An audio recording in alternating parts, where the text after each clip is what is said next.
అరుణాం కరుణాతరంగితాక్షీం ధృతపాశాంకుశపుష్పబాణచాపాం అణిమాదిభిరావృతాం మయూఖైః గురుడిత్యేవ విభావయే భవానీ. గ్రహముల యొక్క గమనాలు, వాటి ప్రభావాలు, ఆ విషయాలలో మనం తీసుకోవలసిన భౌతికమైన జాగ్రత్తలు, ఆధ్యాత్మికమైన నివారణ చర్యలు, వీటి ద్వారా దోషాలను అధిగమించటం, గుణాలను పెంపొందించుకోవడం, అలా జీవితాన్ని మనం ఆనందమయంగా మలచుకోగలుగుతాం. ఆయా జపములను చేయడం ద్వారా మీరు పొందిన లాభాలను, ప్రయోజనాలను కామెంట్స్లో పెట్టినట్లయితే అవి చదివిన వారు ఆ మంత్రాలను జపించుకునే శ్రద్ధ పెంచుకుంటారు, విశ్వాస బలం పెరుగుతుంది. తద్వారా మీకు మరికొంత పుణ్యం వస్తుంది.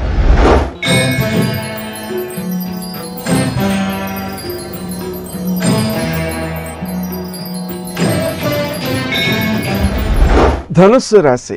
ఈ రాశి వారు తాము ఆచరించే కార్యక్రమాల్లో లక్ష్య సాధనాశక్తితో ప్రవర్తించగలుగుతారు.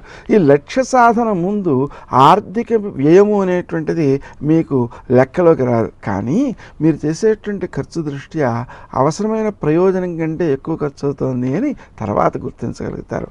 విశేషించి ఇతరుల చేత మోసగించబడకుండా ఉండడం కోసం ఎక్కువ జాగరూకతతో మెలగాల్సిన అవసరం ఉంది.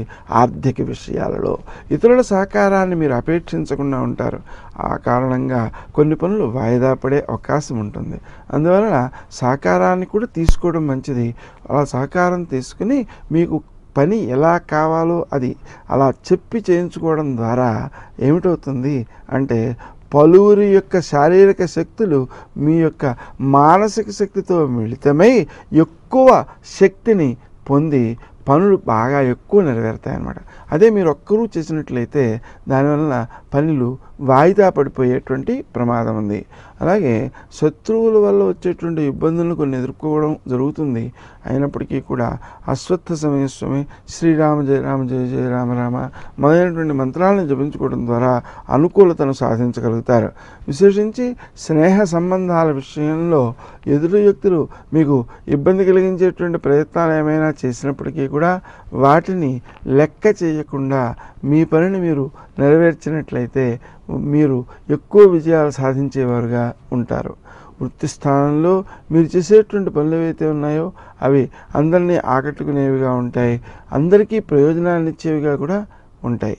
విశేషించి విద్యార్థులు నూతన విషయాలు ఎన్నిటినో తెలుసుకోగలుగుతారు. ఆ తెలుసుకున్న విషయాలను ఇతరులకు ఉపకరించడం కోసం చేసేటువంటి సహాయంగా కనుక చేసినట్లయితే అది ఎక్కువ ప్రయోజనాత్మకంగా ఉంటుంది. విద్యార్థులు చేసేటువంటి పనులను మనం గమనిస్తూ ఉండాలి. వారు ఆచరించేటువంటి పనులను ఒక మార్గంలో పెట్టాల్సినటువంటి అవసరం కూడా ఉంది. విశేషించి శ్రీ హయగ్రీవాయ నమః అనేటువంటి మంత్రం పిల్లల్లో విద్యాసక్తిని పెంచుతుంది. పరీక్షల టైంలో కనుక మనం ఈ మంత్రాన్ని ఇంటి దగ్గర చేసినట్లయితే వాళ్ళ పరీక్షలు బాగా రాయగలుగుతారు. ఆ ప్రయోజనాలన్నింటినీ కూడా మనం పొందే అవకాశం ఉంది. ఆరోగ్య విషయంలో కొంత అశ్రద్ధ చూపించేటువంటి అవకాశం ఉంది. తద్వారా కొన్ని పనులు కూడా నష్టపోతారు. అందువలన ముందు నుంచి కూడా రోగ నిరోధక శక్తిని వృద్ధి చేసుకుంటూ ప్రవర్తించడం ద్వారా ఆ దోషాలను మనం అధిగమించే అవకాశం ఉంటుంది. ఆరోగ్య పరిస్థితిని మెరుగుపరచుకోవడం కోసం క్రీం అచ్యుతానంత గోవింద అనే నామాన్ని జపించుకోవడం ఎక్కువ మేలు చేసేదిగా ఉంటుంది.